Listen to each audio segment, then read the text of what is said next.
And this is officially the last video of 2024, and it's going to be a full walkthrough video of our latest update for 12. We have released it about 4 days ago, and some of you were extremely quick of reporting what was broken in that update and what we have to fix. A few more things needs to be addressed, and this is why I'm doing this video right now. So starting from the top, let's go over a few of the reports that you guys sent us, and I'm going to try to think of all of them that I can remember. So one of them was the newly added blind spot split for the LED strip. As you know, we have a feature where when you turn on your turn signal, your blind spot splits into two different positions, indicating in which direction you're going. And if there's a car coming from that side, this side of the strip is going to turn red. A lot of you sent two main requests. One of them was, I have downloaded the latest app version and the Commander version, but the light strip doesn't change its position. It all blinks the same, like there's no split. Well, this is because you need to read the release notes. In there, we have explained that your Tesla needs to be on version 2024.44 or over. So if your car does not have this update yet, this means that your light strip is gonna flash as one solid unit, and our feature cannot split it until you get to that version. Don't worry, I know that there's few countries that you don't have this version yet, but I'm pretty sure Tesla is gonna push it anytime now. And the second thing that a lot of you have complained about was that the split is not centered. Well, if you look from this point right here, so the driver's side, it looks pretty even. However, if you go from this side right here, you can officially see that the right side is way shorter than the left one. Now, this does not come from us. Tesla has made their light strip in this way, and we believe that they've done it so when the driver sits here, it looks exactly even between both sides. Because if they had to move it, it will be right here. So it kind of gonna look awkward for the person that's driving, which you're the main person in this position.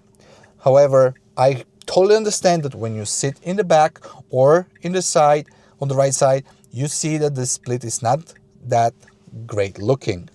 Sorry guys, there's nothing we can do about this. This is how it's made, and it's not a big deal. You're gonna get used to it. But since a lot of you are saying, I do not like the way it doesn't match, we're gonna make a new update where we're gonna bring back the old logic from 2 updates ago, where the whole strip flashes together, including the passenger seats at the back.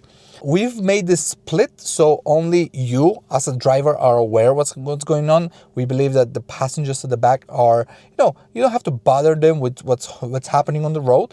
But since many of you do not like this, we're going to make it custom, so you're going to be able to choose if you want it to be split or not at the back as well.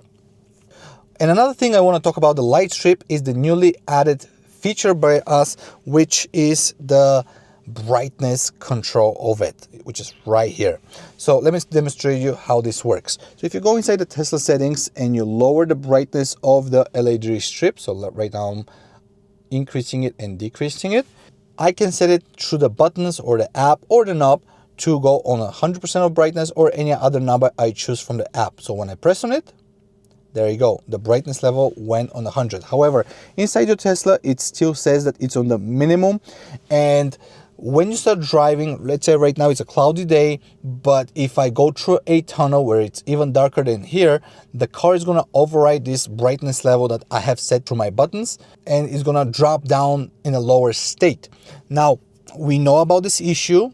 We try not to override it completely, so your car still have some control of your strip, but through your comments, we see that you prefer to control it more through our products. That's why we're gonna increase the offset of our Commander and the car and the way they communicate. So with the next update that's gonna drop in a few minutes, it should perform even better, but you can always go down in the comments and tell us what you want most. Would you like your car to adjust the brightness based on the conditions outside, or you prefer to adjust them yourself via our products?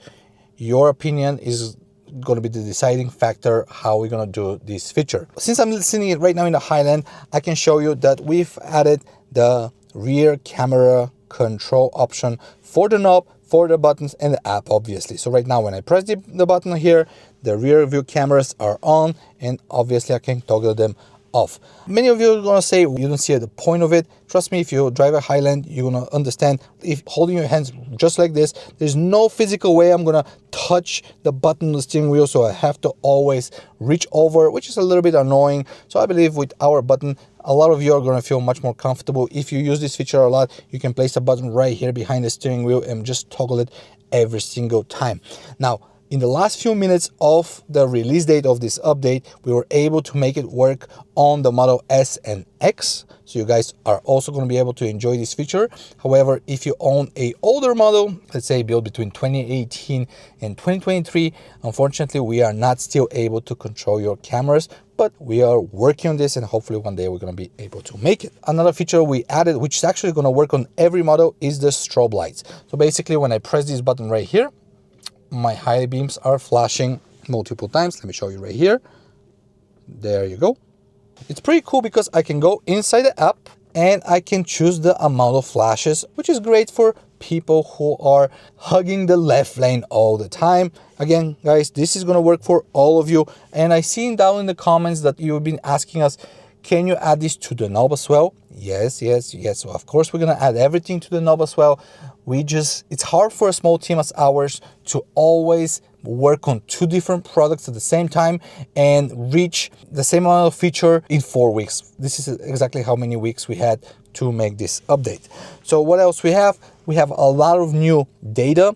So right now I actually pulled one new stat that we took from the BMS, and it's the total kilowatt hours of regen that the car got since the day it was bought, which is 1,477 kilowatt hours, which is a great number to see. I didn't expect that, but it's going to be great to see some tests with it. And I'm pretty sure a lot of you are going to start creating some spreadsheets and try to see if there's any correlation between cold weather and uphill, downhill rides and stuff like this, because we love to see how geeky you guys get and all the statistics you bring through our app. So we would love to see what else can we do with that feature. But yeah, check out the features inside the app. What you just need to do is go inside, press the statistics button, and look how many of them we have added with this update, and obviously more are gonna follow. The one big thing that we have made to this update is the knob custom submenus.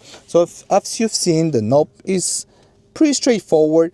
You have 5 different pages. Right now I have 3, and by rotating it, you go from page to page, and on each page you choose which action is going to be executed with the buttons right here.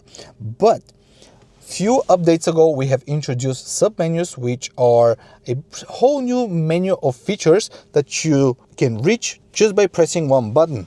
However, you said, why do you do it? So we have to remember what's inside this menu. Why don't you just make it custom?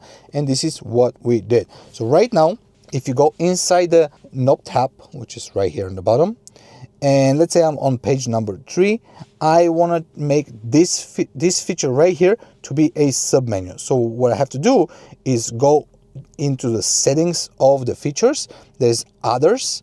I scroll all the way down, and bam, there is a custom submenu. So after I save it, I can go and customize what's going to be inside. Say I want to add some interesting features that I'm going to be using while I'm driving. So since I'm right now in a Model 3 Highland, I want to program it so my top left button right here is going to be for drive, simulating the swipe of the steering wheel. So let's say I'm going to go into drive.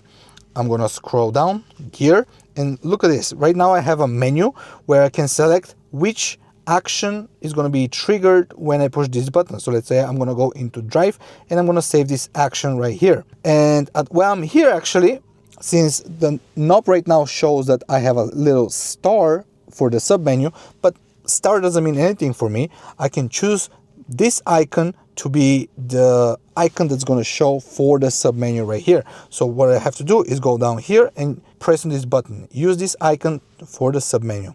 When I do this, right now the star turned into D. So let's say here I want to set a reverse button or reverse action. So I go into gear, I press in reverse, and there you have it. So right now, when I go into this submenu, I have drive and reverse. So let's see what's going to happen. I press on the brake, I press on the first one, I'm in drive, I press on the second one, I'm in reverse. There you have it. It's super simple. You can assign any different actions. So what I'm going to do probably here for my submenu is add a cruise control and autopilot the same way, so I can toggle it easier. And in the middle, I'm going to probably use a feature that I'm often using, let's say on autopilot, maybe like the music. Let's put the music action right here. So I'm going to go into volume, set it here. And now when I go to the submenu, the volume is right here, so I don't have to press the knob down to enter into the feature anymore. Since I'm in the submenu, I only need to go straight forward and rotate the dial, and the feature is going to be activated, just like this.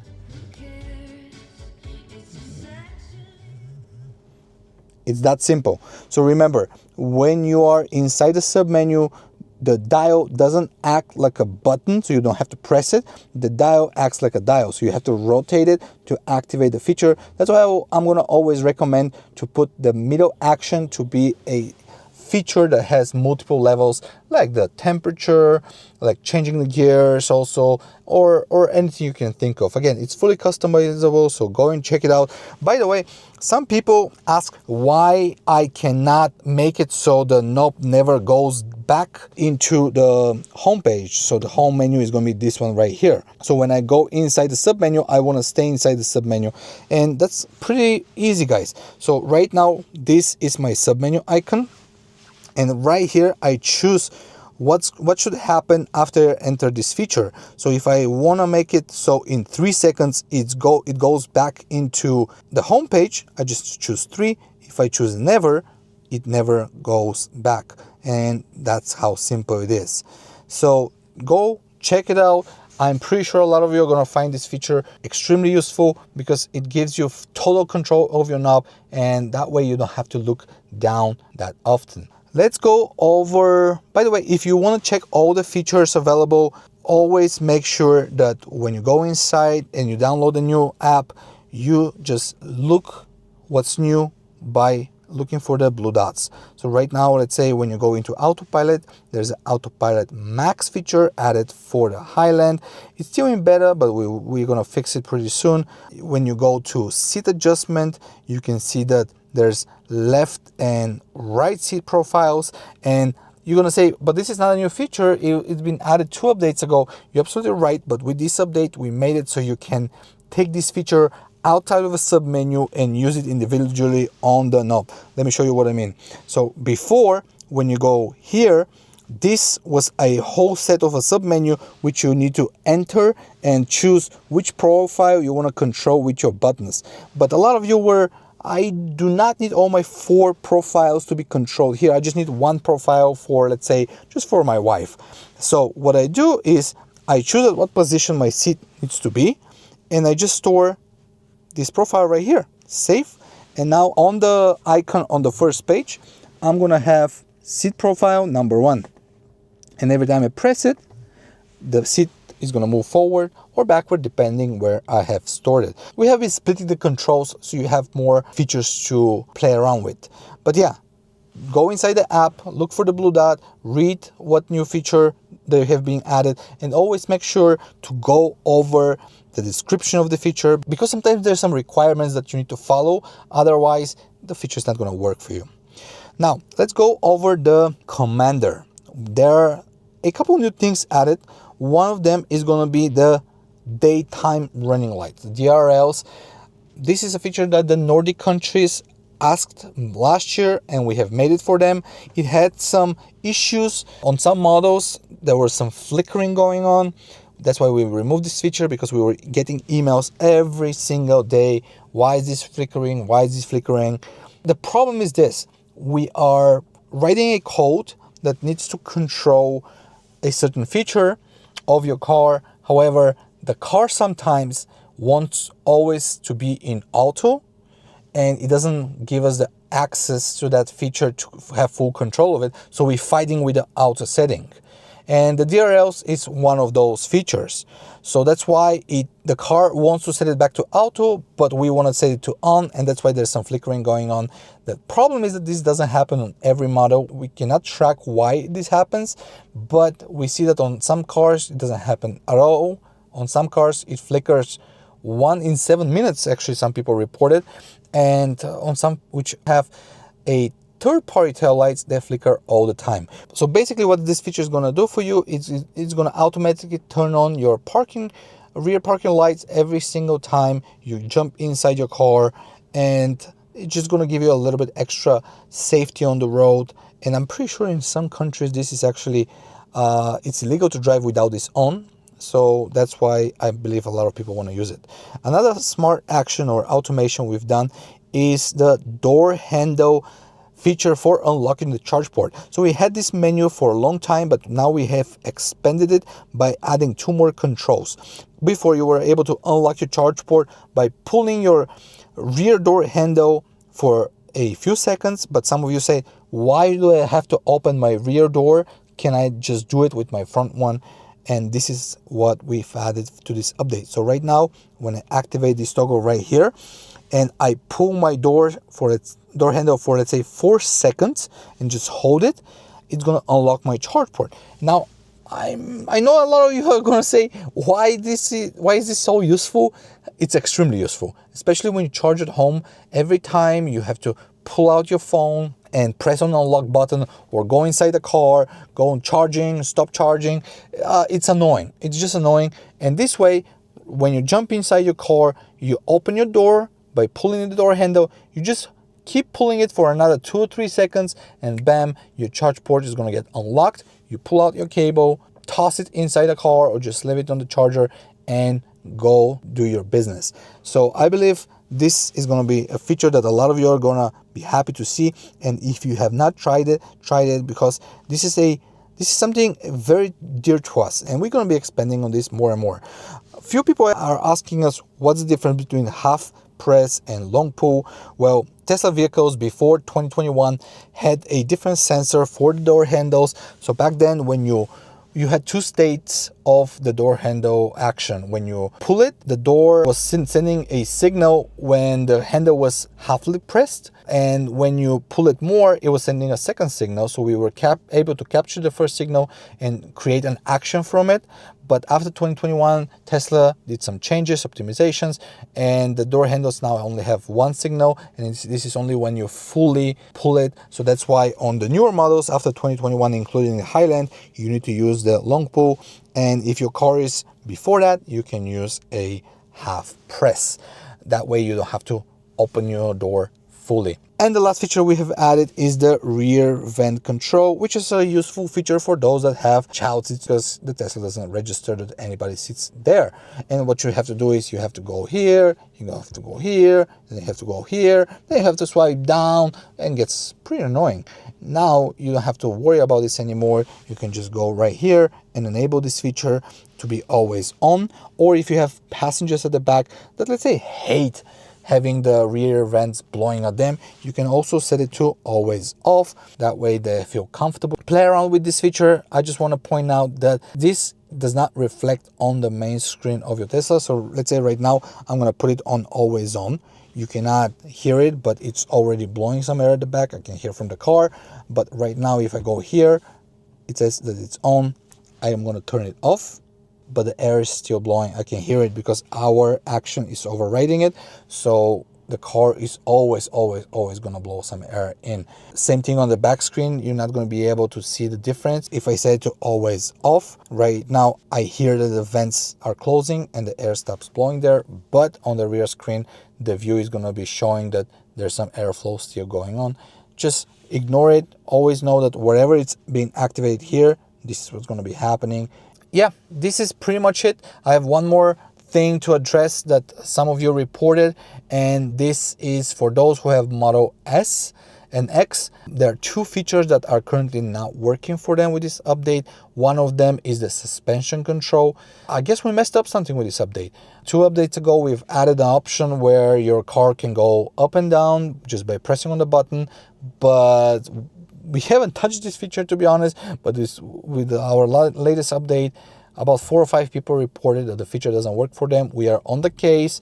We're waiting for a Model S to come today so we can investigate what happened, and we're going to fix it.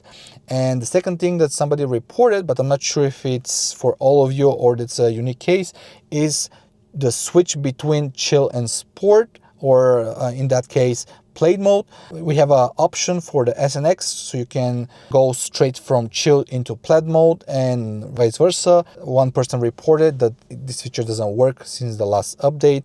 Again, we haven't touched anything, but maybe we messed up somewhere, so we're going to investigate and we're going to fix it very soon. Don't worry, we're not going to be waiting for a long time to push this action. Straight after New Year's, we're probably going to release another big update with bug fixes so all of you can enjoy the product. But this is pretty much it. I hope I covered everything. If I have missed something, sorry about this. Sorry for the long videos also. I'm trying to make them as detailed as I can so more people can understand how this product works. And if you have more questions, you know where to shoot them. Thank you so much for watching. Enjoy the rest of 2024, and I'm going to see you in the next one. Bye.